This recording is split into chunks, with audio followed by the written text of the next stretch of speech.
button. Awesome. All right. You guys are super on time. I saw the names and I was like, oh, they're early. This is great. Perfect. All right, I'm going to give it a couple more seconds. It's already 1:01 actually, so we'll get rolling in that case. Welcome everybody to the final installment of our Treading Above Water series. We're really excited that you decided to join us and come learn with us today. My name is Gloria Lausch. I'm the virtual program coordinator here at Gilda's Club Greater Toronto. And we're excited that you're engaging in this talk about dying and death and all the different elements that come with it. Like I said, this is our final education series for final education piece for Treading Above Water that, with the help of partner organizations and professionals, addresses conversations about dying and death. Treading Above Water is an opportunity to learn how to process difficult information and plan the best options for you and your loved ones during a period of time when life's waters are calm, so that you'll be able to keep your head above water when life becomes more turbulent and the waters get deep. Hoping, the slides work, good. So before we get rolling with our wonderful presenter today, I just want to run over a couple of housekeeping things with you. There are two buttons that I want all of you to know about. The first one is the Q&A. So if you look at the bottom of your Zoom bar, Q&A has two cute little chat bubbles. If you have any questions throughout the presentation that you want to direct to wonderful Amy, please put them in the Q&A. She'll be answering questions throughout the presentation, and also there will be some dedicated time at the end. So if she doesn't get to it right away, don't worry, there will be some time at the end that will likely get to it still. So to reach Amy, Q&A. If you have any questions, comments, concerns, tech issues that you want to direct to me, put those in the chat box, which is just beside the Q&A. So Amy, Q&A, Gloria, chat box. This is a webinar, so we cannot see you, we cannot hear you. If you're in your PJs chilling on the couch, it's super cool. We don't see any of it. With that being said, it is being recorded, so no need to take any crazy feverish notes. You'll be sent a recording and the handouts with all the information from today's presentation. And finally, while it is a cooking show, it still is related to dying and death within the series. So it may bring up some intense feelings and emotions, and we want to make sure that if you do have these feelings, that you know that you can reach out to Gilda's Club staff for support through the email that you see on the screen over here, program@gildasclubtoronto.org. If you're not a member of Gilda's Club, we're still happy to point you in the direction of the most appropriate support, so please feel free to reach out to that email regardless.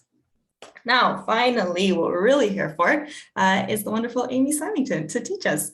Amy is a nutrition professor, researcher, and plant-based chef at George Brown College in Toronto, Canada, and is a current PhD student at the University of Toronto, has over 25 years of experience in the food industry, including in restaurants, catering, events, large and small, in community kitchens, and at various colleges. She runs the culinary nutrition programming at Gilda's Club Greater Toronto, a not-for-profit organization for those touched by cancer.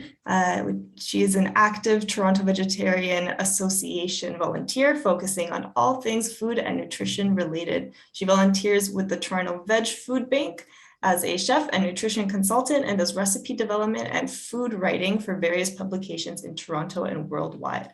Amy believes in the evidence-based health and, oh my gosh, my reading is not here today.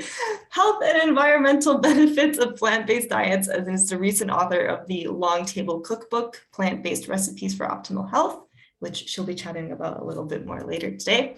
And that is all for me. So let me stop my share, and it's all you, Amy. Thank you. Thank you for that warm welcome. That was amazing. Gloria, you're the best. Thank you so much for joining me. And as Gloria mentioned, I just want to say a huge thank you for taking the time out of your busy schedules for yourself to learn a little bit more about cancer nutrition. So as Gloria mentioned, I'm Chef Amy Symington. I work for a variety of different places, but Gilda's is my favorite. She did mention the cookbook that came out actually in 2019, and that's a collaboration between myself, Gilda's Club, Greater Toronto, a government grant, and George Brown College. So it's evidence-based research. It's basically foods for chronic disease prevention and management, and the recipes that were developed had cancer nutrition in mind specifically. And I always say that I don't feel bad promoting it because I don't make any money off of it. All of my author proceeds go to support the social, emotional, and nutritional programming at Gilda's Club Greater Toronto. It's a wonderful place. Yeah, and I've been with you for almost, oh my goodness, it's been over 10 years for sure. Yeah, and I love it. It's one of my favorite places. So with that said, we'll get to our programming. And I will say before we start that I wish this sort of programming had existed when my mother was going through cancer.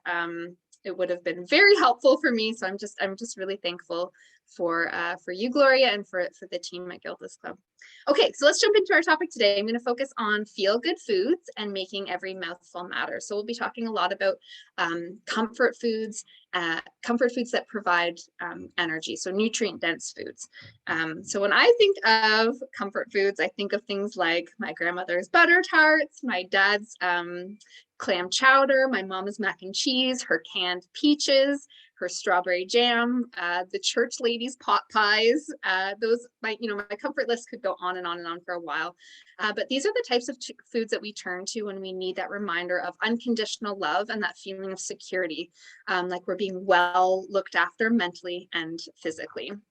I always say it's like a warm, tight hug on a hard, cold day. So making every mouthful matter has to do with selecting foods that are not only nutrient dense and provide energy, but also provide comfort. That's the big thing, and they taste good. So really at this point, we're just really focusing on foods that provide us good energy, are nutrient dense, but also elicit all those feels. Let's bring up all those warm, comforting, wonderful memories.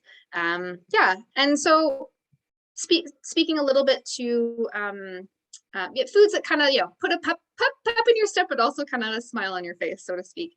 But yeah, so speaking to foods that provide energy. So first and foremost, we'll discuss some of the causes of fatigue and the side effects, mental and physical, of fatigue, and then I'll give you some tips and tricks on foods to consume and then foods maybe to avoid, and then I'll do a little demonstration. So we'll talk about the fact component first, and then we'll move into the fun component, which is the practical application of that knowledge in recipe format.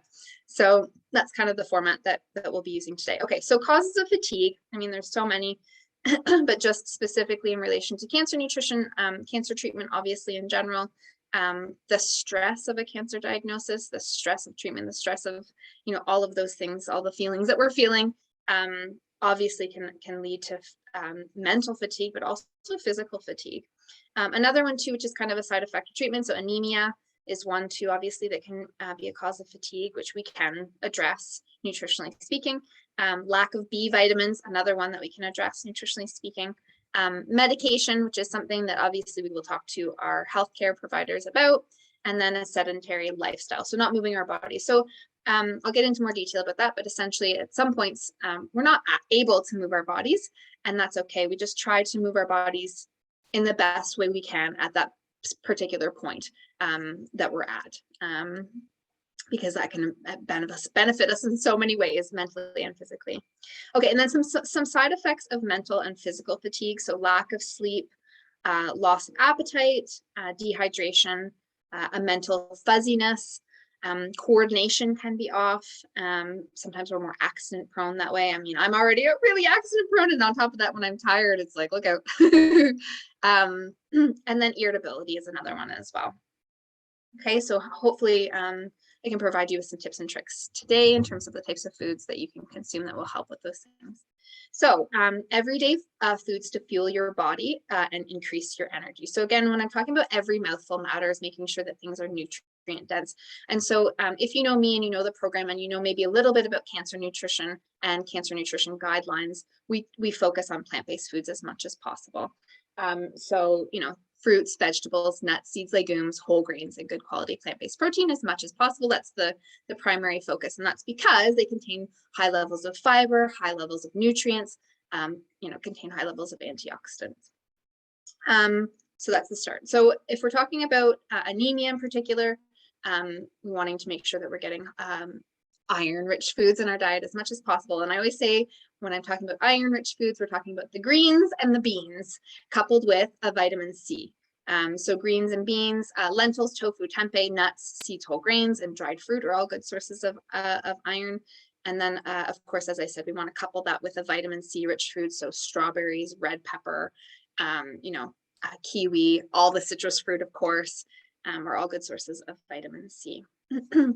Raspberries, spinach, the list can go on and on and on. And then foods rich in electrolytes. So that also will help with hydration, but it's also important for increasing your energy. So electrolytes, just a reminder in terms of what those are: calcium, potassium, chloride, magnesium, and yes, sodium. And so some good food sources of that include things like chia seeds. Coconut water is very hydrating, contains high levels of potassium. Bananas, smoothies, fruit-based smoothies in particular, and then homemade sports drinks. So one of my favorite kind of like homemade Gatorade that's literally pennies a glass and tastes much better in my opinion. You use things like citrus juice, so whatever you fancy, grapefruit, as long as things obviously don't interfere with medications, lime, lemon, whatever you prefer, with a little bit of maple syrup, a pinch of salt, and some water. You could use just regular tap water. You could use coconut water. You could use mineral water, whatever you happen to have on hand and whatever is accessible to you.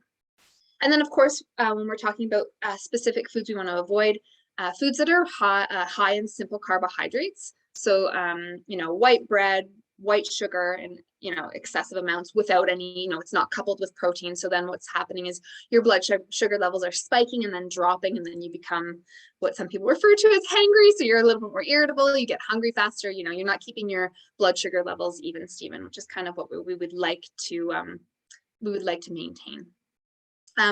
Highly caffeinated food or drinks, so things like sodas, energy drinks, or too much coffee or tea. Obviously, coffee and tea is great in moderation, but if you have too much of it, it can be dehydrating, and it can also increase malabsorption of nutrients. Alcohol is another one as well. So minimizing our alcohol consumption to at least the 1 serving per day for ladies, or 2 servings per day for men, and not exceeding that or not consuming it at all. And then overly salty foods are another one too we want to try and avoid. So that just is usually like very highly processed foods, right? We know what those are. And that's not to say you should never have chips again, because you definitely should. I am a chip fiend. But just in moderation, and in combination with other energy dense, nutrient rich foods. And then foods that you want to, obviously, this is the most important part of today's workshop, is that we want to eat foods that also feed your soul. So think about all those childhood recipes that you loved. A couple just off the top of my head, chicken noodle soup. My mom used to make this bean and barley soup, which doesn't sound super appetizing, but it is. And it's so comforting. So just think about those ones, those recipes that really made you feel, loved and comforted. So like warm, comforting soups, stews, chilies. And I always go to, and these are my comfort foods, but stodgy, stick to your rib classics like mac and cheese. I mentioned the church lady pot pies. That is definitely something, and there's actually a few pot pie recipes in the book that are kind of takes or nods towards my church ladies growing up. Pizza, of course, whatever it is for you. Another good tip is including small but satisfying snacks that you enjoy. So again, I'm listing some of my favorites that are common, but things like, dark chocolate covered nuts, trail mix. One of my favorites is like a chocolate cherry trail mix, where you're throwing pumpkin seeds and dark chocolate and dried cherries. So good. And then consuming beverages that you really love, like milkshakes, smoothies, whole food slushies, or lemonades. I'm going to show you today how to make one of my favorite double chocolate mint milkshakes. It's, again, nutrient dense, but so flavorful. And like whatever you like to drink, like cucumber water that's, bubbly, whatever you like to drink in addition to water, of course. Okay, and then some other tips for increasing energy. Obviously, getting a good night's rest is important. Exercise if possible, so moving your body in some sort of joyful way. I always say the best exercise is the one you'll do. So whether it's dancing in your chair, whether it's going for a walk, whether it's hula hooping, whatever it is you like to do that and do it often, and do it with friends and loved ones. Makes it even more fun.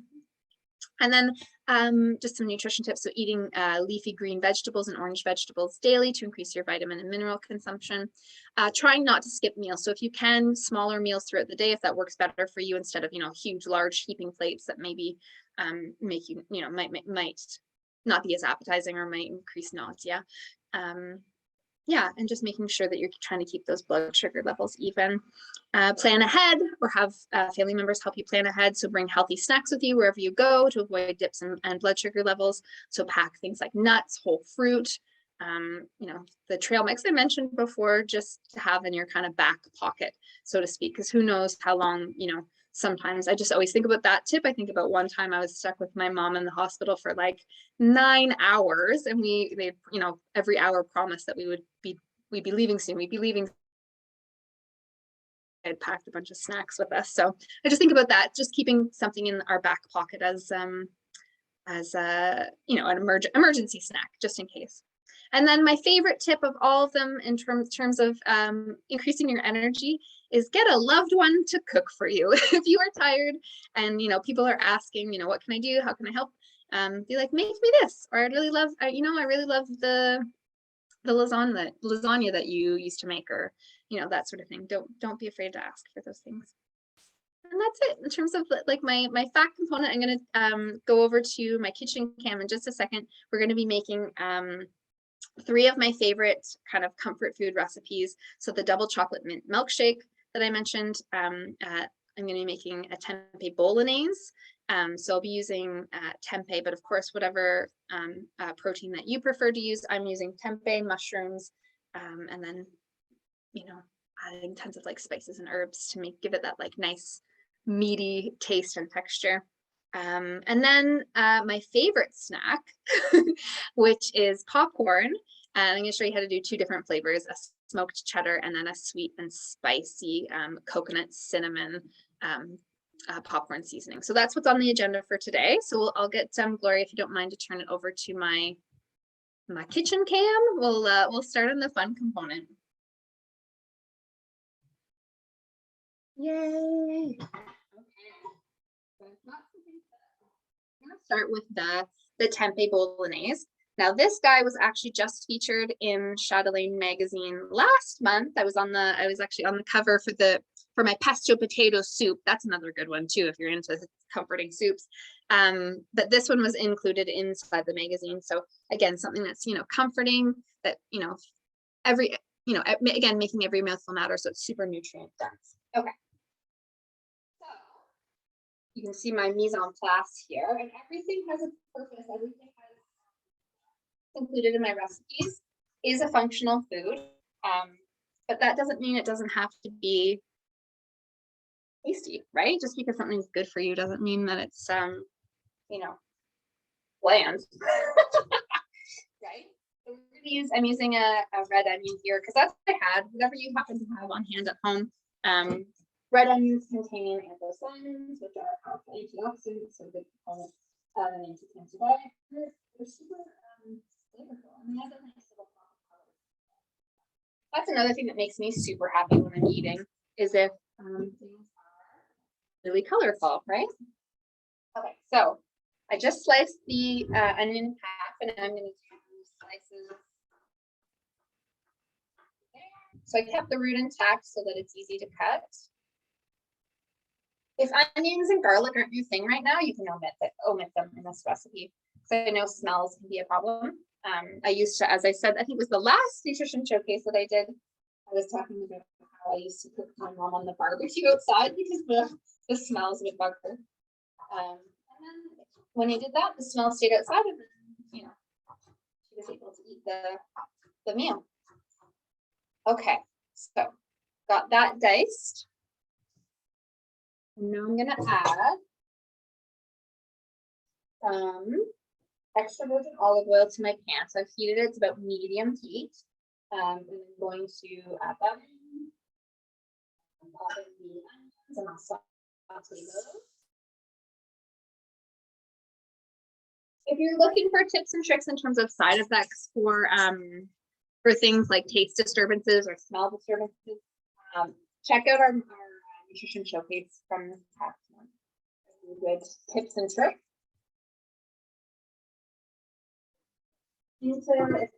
Everything is good, and obviously onions and garlic are a great component of any diet, but particularly in the anti-cancer diet. I mean, allium vegetables, which include onions, garlic, leeks, they're all super rich in antioxidants.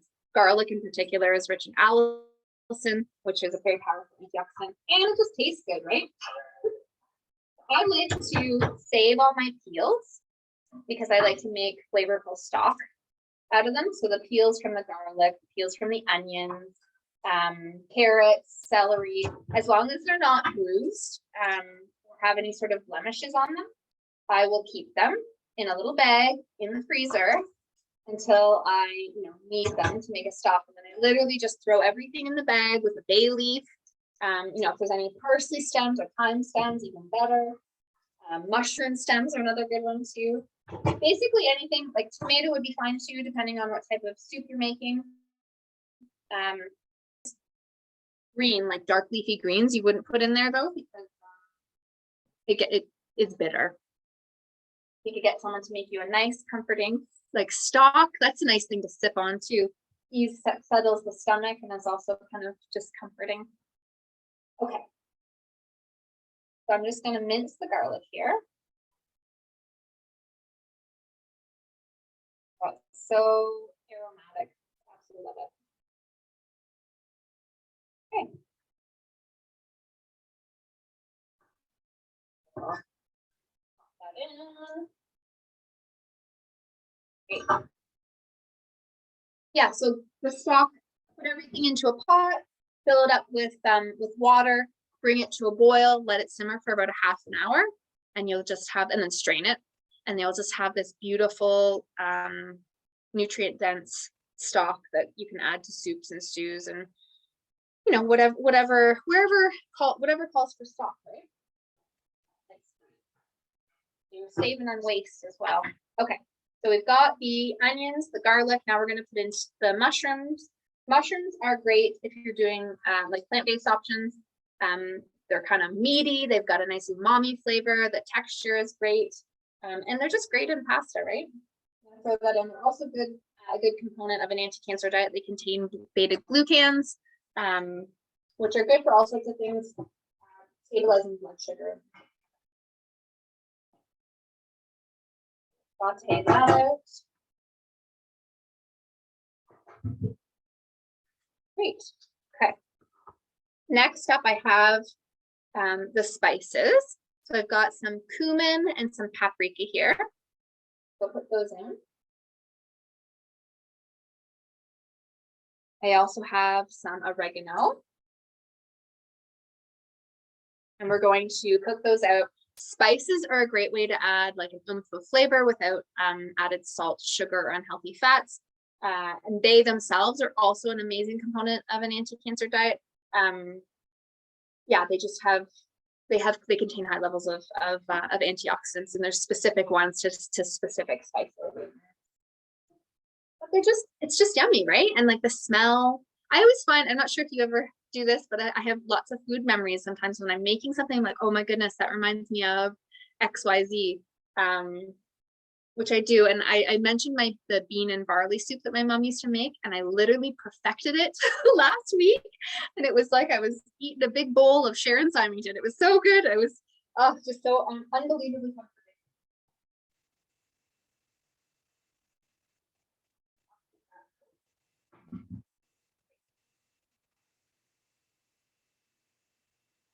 Then just wait for it to become fragrant, which is just about 1 minute to 2 minutes. And then I'm going to add some soy sauce, which again adds that kind of umami flavor. And then we'll pop in the tempeh.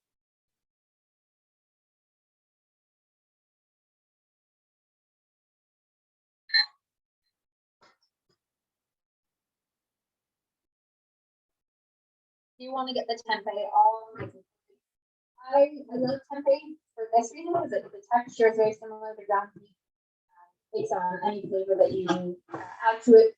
Fermented foods are just so good for you in general, but also for your gut. Tempeh is also a complete protein, meaning it contains all 9 essential amino acids that our body requires, which obviously provides energy and is very nutrient dense. Yeah, it's just great. And I know I often get a lot of questions about soy consumption. Soy is not only safe to consume, but some research studies have shown that it's actually beneficial for a variety of different reasons, chronic disease prevention and management in particular, but it is not a food that we need to fear. And that's another topic from another workshop that I've done, or showcase that I've done with Gilda's before. So have no fear. You're welcome to embrace soy.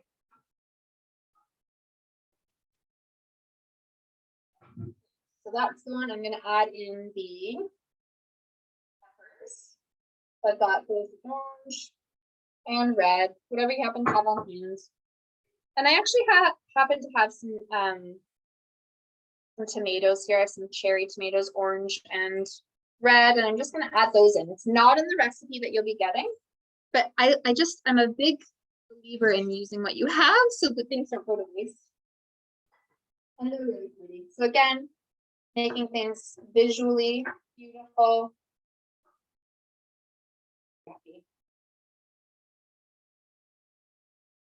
Chop those up. And tomatoes, of course, very good source of lycopene. And the more you cook them, the higher the lycopene levels. Watermelon's another good source of lycopene. Fruit is another good source of lycopene. Then,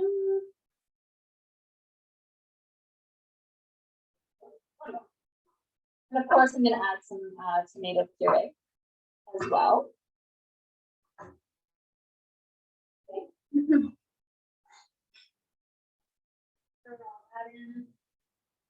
This is great to make ahead too. That's in the fridge for about 4 days.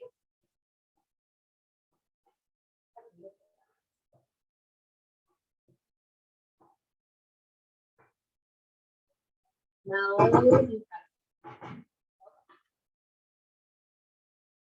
put the remainder of the oil in there. Okay.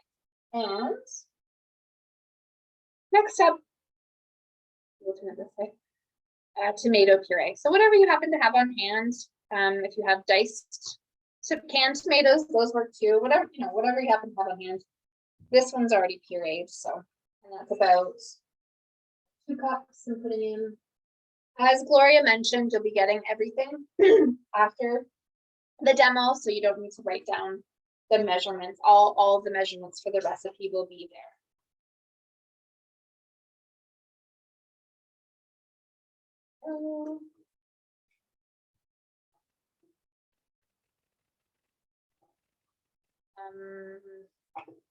We're just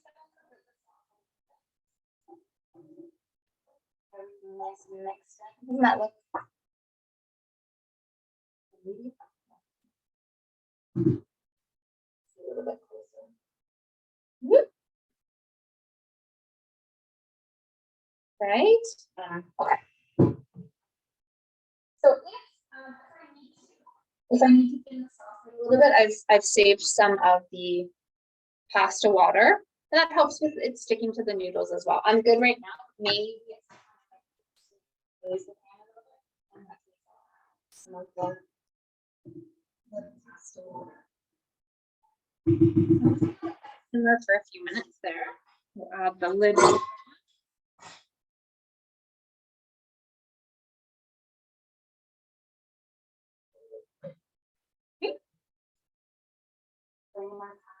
I'm using a whole grain pasta. You can use, whatever you happen to have on hand, whatever you like, whatever, I love the long noodles. That's something that I'm really into. Oh, I'm seeing something. I'm finding the audio is cutting in and out. Could that be a function? Can you hear me now? Everybody good? I think it's confusing your computer mic with the little iPhone mic that you have running. Oh, really? Oh. So we'll see that might fix it up. How about now? Is that okay? Is that better? Sounds good. Okay, good. Thank you for letting me know. On that note, while we're letting that simmer, is there any questions so far to?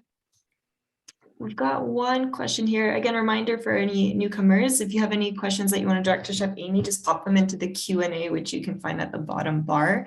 But are there any suggestions to help with lymph drainage and healing? Oh, goodness. Yeah, I mean, that is definitely an area. Yeah, the audio is not good when you walk away. So I was just saying that is not an area of expertise that I am privy to, but that's an excellent question. In terms of healing overall, I mean, just focusing on foods that are rich in nutrients is really important. Vitamin C is obviously important for healing in particular, particularly if we want to avoid any sort of infection, making sure that we're consuming high levels of vitamin C. Yeah, that's zinc is another one too that we want to be consuming. Zinc, vitamin A is another one we want to be consuming as well. But definitely, yeah, definitely speak to your healthcare team about that specific issue. It's a great question, though. Thank you. Mm-hmm. Okay. Okay, and so I'm just chopping up some. I just happen to have some garlic scapes here. So I just happen to have those in my fridge. Again, it's not in the recipe, but whatever you happen to have. And I like to add leafy greens in as much as possible.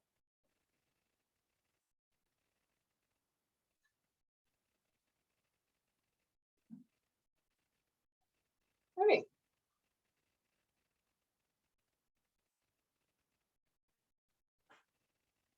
Let's give this guy a stir. Brought my computer a little closer to me, so hopefully that helps. Okay, great. So see how colorful that is? And now what I'm going to do is I'm just going to pour it over the noodles. And then I'm going to top with an almond parmesan. So again, easy to make ahead of time if you're planning ahead, and then just reheating.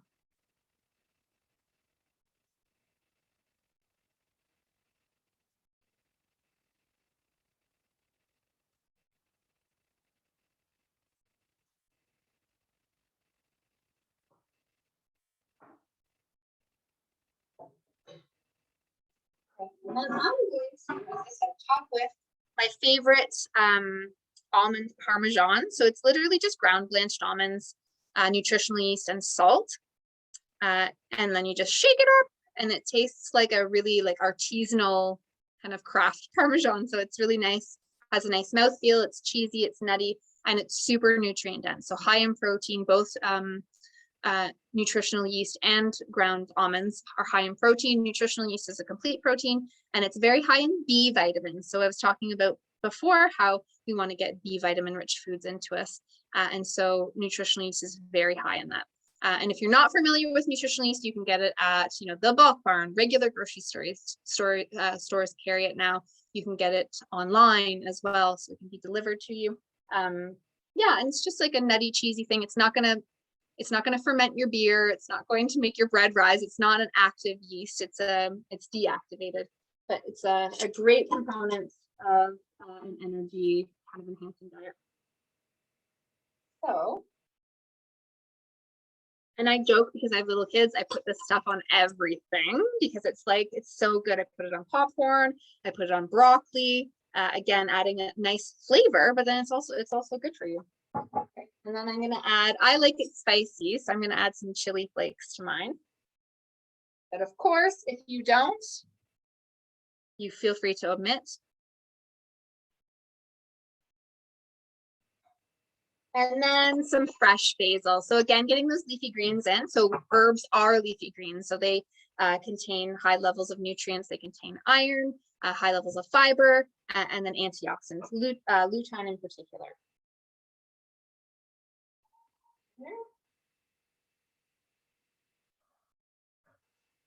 Great.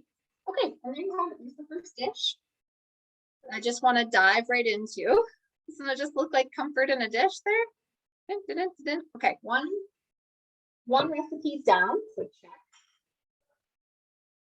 So while I'm changing out to the other recipe, if there's any other questions for me, I'm happy to answer them. Got nothing yet. Hopefully you Nothing guys yet? are That's keeping okay. awake. Yeah. Do you have any questions, Gloria? It just looks so good. I'm so upset these aren't in person anymore. I know, that was one of my favorite parts. One time, and so you know what? You just have to get someone to make this for you or make it, and then you can enjoy it. Okay, great. So next up, I'm going to be making the double chocolate mint milkshake. So I'll get all the ingredients here. I've got some cocoa powder. I have some hemp seeds, some vanilla, some fresh mint. I'm using soy milk. You can use whatever you like. Oat milk would be really nice too. Frozen bananas, a couple of dates for sweetness, and some cacao nibs. Of course, you want to clean up station here. While we're on the topic of alternative milks, actually, I do have a question. Yeah. I feel like I'm always on the hunt for the right thickness of alternative milk. Can you give us a milk thickness rating? Yeah, totally. So if you're in Canada, and I know you're not, Gloria, but if you're in Canada, I really like for thickness, I like Silk a lot, and I always get unsweetened. Any alternative plant-based milk, I always make sure that it's unsweetened, so there's no added sugar, so that I'm in control of the sugar or the sweetness. So I really like the consistency of that. In terms of nutritional profile, they're all very similar. So you know, they're all about 8 grams of protein per 1 cup, and that's again a complete protein. But yeah, for thickness, oat milk in general is generally like has that really nice, thick, creamy texture. So I love that. Sometimes I'll do a half and half combo. Depends what you like, but that's a great question. Awesome. Thank you. Okay. So here we go. So any old blender will do. You don't have to have a Vitamix, but basically you just throw everything in. So I'm gonna put the bananas in first. So this is great if people aren't particularly feeling like eating. It's comforting and it's super nourishing and it's high in protein. Okay, so hemp seeds, rich in omega-3 fatty acids, good for so many different things, but also complete protein as well. Again, containing all 9 essential amino acids that our body requires. And it's easy just to throw in the smoothie and you can't taste it. And it's, you know, adding that extra little bit of nutrient. Again, trying to make every mouthful matter. And then got some vanilla here because you have to have vanilla in your milkshake, of course. And then cocoa powder. So I'm just using a regular dark cocoa powder, very rich in polyphenols, which are a good component, obviously, of an anti-cancer diet, but also good just, you know, for reducing inflammation in the body as well. Put that in. Okay, before I get to the milk, I'm going to do the dates. So the dates, I want to make sure that I'm taking my pits out. Throw that in there. Dates, oh my goodness, really great source of energy and are also very nutrient dense. One of my favorite things to do is to just have a couple dates with like, you know, like some really nice bitter dark chocolate and just eating. Oh, such a good, easy snack. Oftentimes when I used to run or used to do races, I would keep dates in my pocket because they're a good source of energy, but also a good source of electrolytes as well. Okay, and then I'm going to put in some cacao nibs, also rich in polyphenols. Save some for garnish though. And then of course, dun, da, da, da, the mint component of our chocolate, double chocolate mint milkshake. And again, because it's green, it's, you know, it's a leafy green. And it also adds flavor. You can do this if you have a, well, you could do this if you don't have an ice cream maker, but I oftentimes will make this and then put it in my ice cream maker and you've got ice cream and it's so good. If you don't, you could just put it into, you know, a container in the freezer, and then maybe every couple hours stirring it. So every hour, first hour, go in, give it a stir, put it back in. And then that helps to helps when you're scooping it. It's a little easier to scoop. Okay, so we're putting in a lot of mint, a lot of mint. The more you can handle. You could also throw in some spinach in here. I always say spinach is the least offensive of the greens to put in green smoothies. You can't taste it as much. It does change the color of things, but it's much more bearable in terms of like you can't taste it at all. Whereas kale sometimes, or Swiss chard for sure, you can taste. Okay, let's save one of these for garnish. And now we'll put in the milk. So I've got about 2 cups here. So for this one was 2 bananas, 2 frozen bananas, about medium sized, 2 cups of milk. There was about a teaspoon of vanilla, 2 dates, and then as much mint as you can handle. And then we're just going to zhuzh it up and serve it. Okay, so talk amongst yourselves for a minute here while I blend. I'm going to turn my sound off.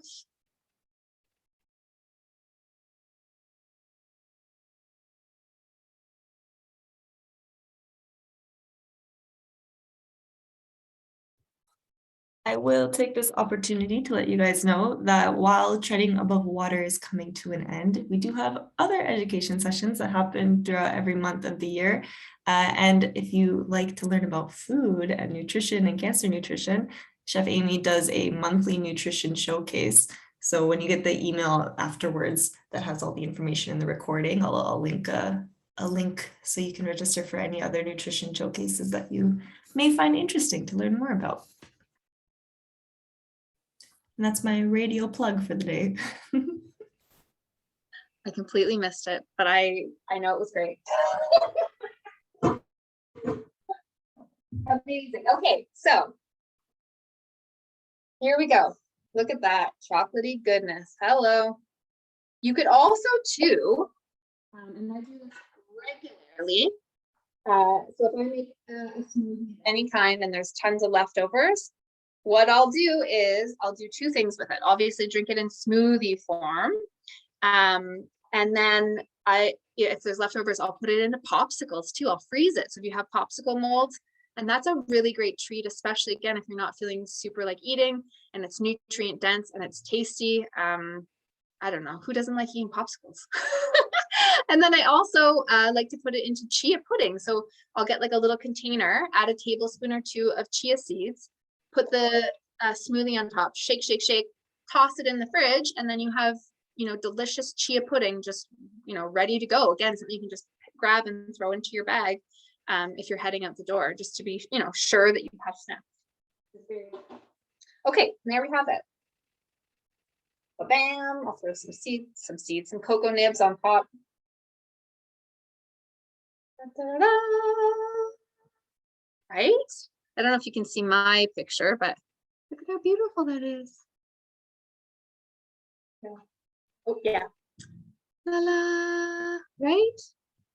Gotta try it too.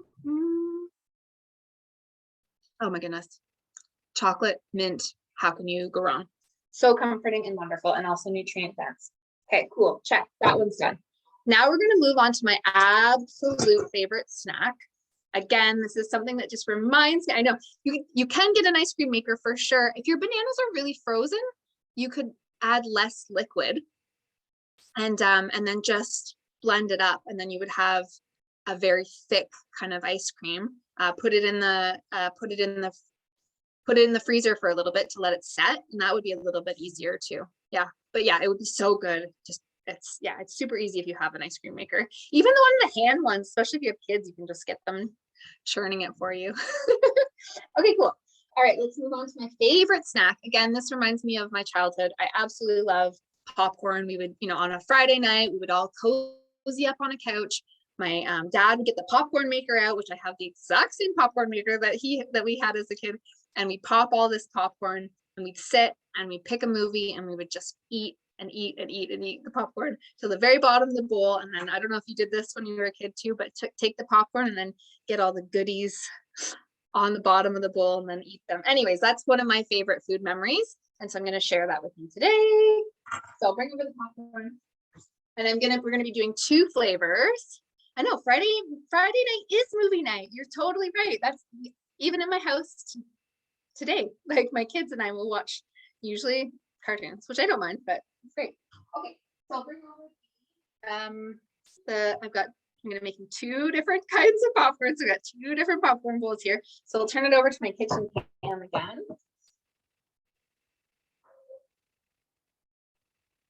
Ta-da! Okay.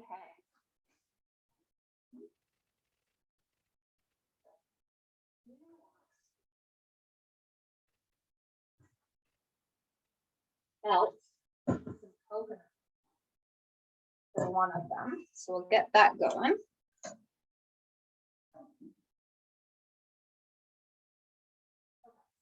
The first one on the agenda is one of my all-time favorites. This is one of my all-time favorites.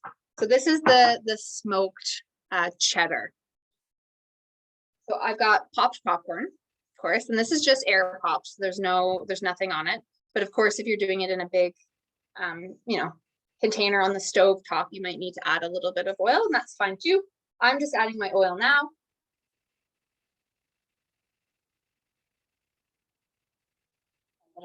I'm using olive oil.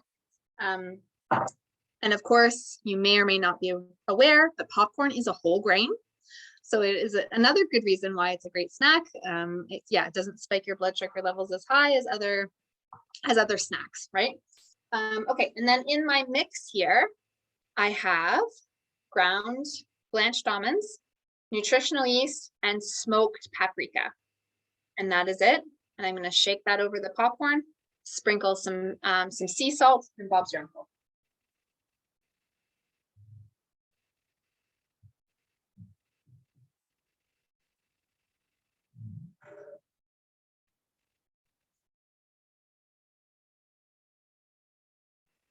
Sometimes I do an extra little drizzle for good measure.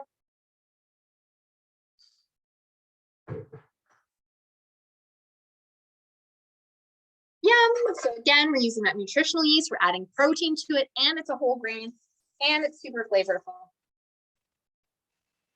Easy peasy. There you go. I like making this mix for Christmas or for birthday presents. You just put it in a mason jar, shake it up, and then give it to your loved ones with maybe some nice, artisanal popcorn kernels or something like that. Okay, so there's that one. So for the next one, this one is one of my all-time favorites. So it's a little bit sweet, a little bit salty, and a little bit spicy. And I just realized when I said salt, I did not put any salt on this. So you don't have to, but I'm going to sprinkle a little bit of sea salt on top. Yum. So that one's good. Done. Cool. To the next one.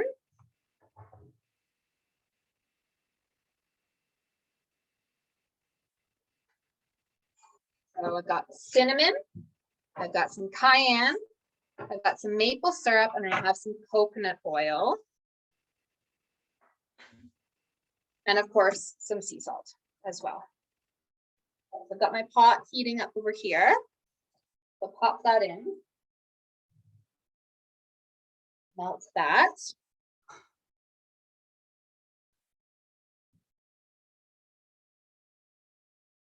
Okay, so again, we're using spices, maple syrup, I'm a Canadian gal, but maple syrup has just got such a nice flavor. It's almost kind of caramel-like for this particular application. It contains trace minerals.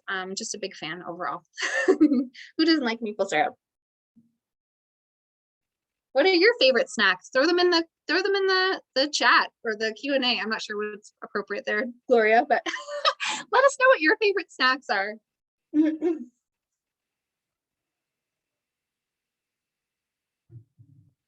I can tell you I also enjoy nachos. I also enjoy, there's a really great queso actually in the cookbook that I really like to eat. And it's very nutrient dense. Caramel covered fruit in general, chocolate covered fruit in general. There's actually recipes in the book. There's a recipe in the book for maple caramel sauce that goes over apples. Goes well with pear. It goes well with all the fruits though. And then there's also a spicy dark chocolate recipe in the book too that's really yummy as well. Okay. Coconut oil is melted. So we'll pour that over top.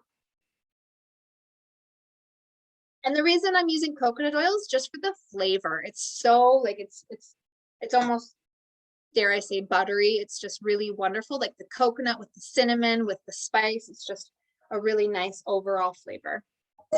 Okay, and then drizzle of maple syrup.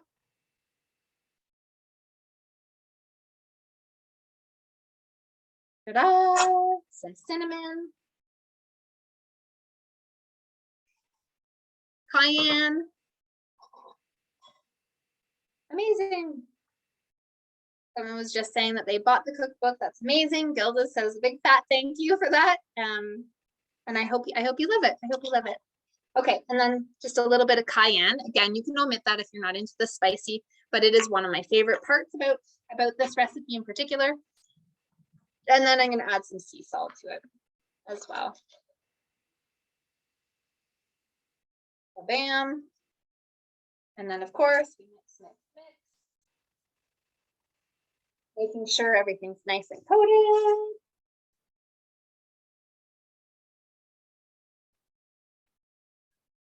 Beautiful. Oh my gosh. Cool. Okay. And there you have it. So you know what I like to do? And this might be sacrilegious, but I like to do a little half and half. So I've got half the sweet, salty, spicy, and half of the cheesy, smoky in one bowl. I don't know, but I love it. Right, and there you have it. 3 easy, comforting recipes that you can make at home or have someone make them for you. Yeah, and I hope this was helpful for you. I hope it maybe elicited or brought about some nice food memories that you have as well. So there you go. Bon appetit. Thank you so much for joining me today. And if there's any further questions, I can answer those. But if not, just thanks, a big fat thank you again for taking the time out of your busy schedule to do a little something for yourselves. Thank you. We do have one in the Q&A here. So at the beginning in your intro, you mentioned about reducing irritability through food. Can you explain that a little more? For sure. So irritability in terms of fatigue. So when we're tired, we're more irritable. And so the idea is combating that fatigue, and that will help alleviate the irritability. So all the suggestions that I provided that are in the handout in terms of helping with fatigue will also help with irritability. Yeah, for sure. So sleep, good food, making sure our blood sugar levels are even, Steven.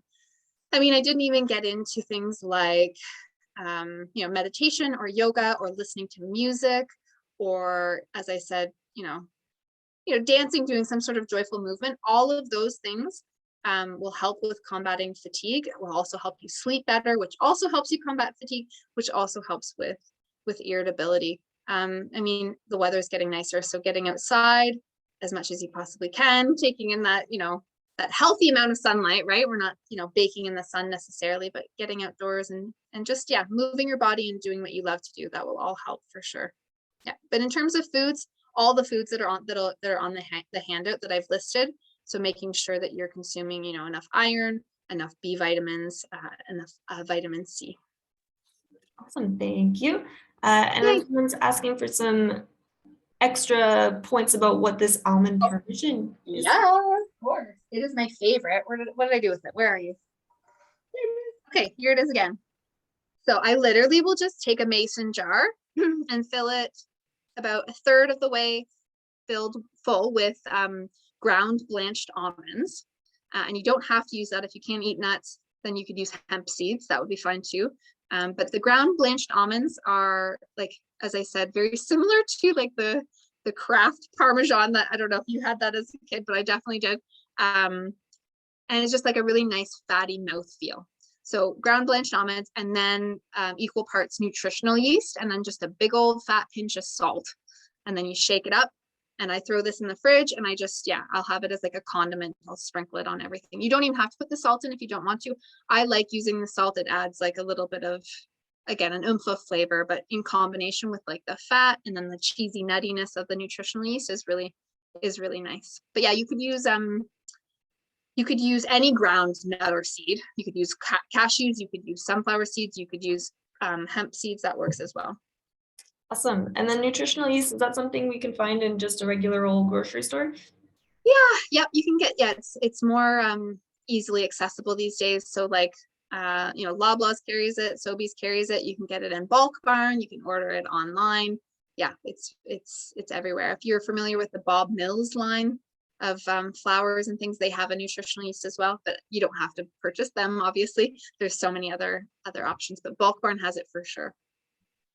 Yeah. Awesome. Well, cheers. Thank you so much for joining us on this series, and it's been a delight to spend the last hour with you. Thank you so much, Chef Amy. And like I said, you guys will be getting all the resources. So have a great day. Thanks, everyone. Bye.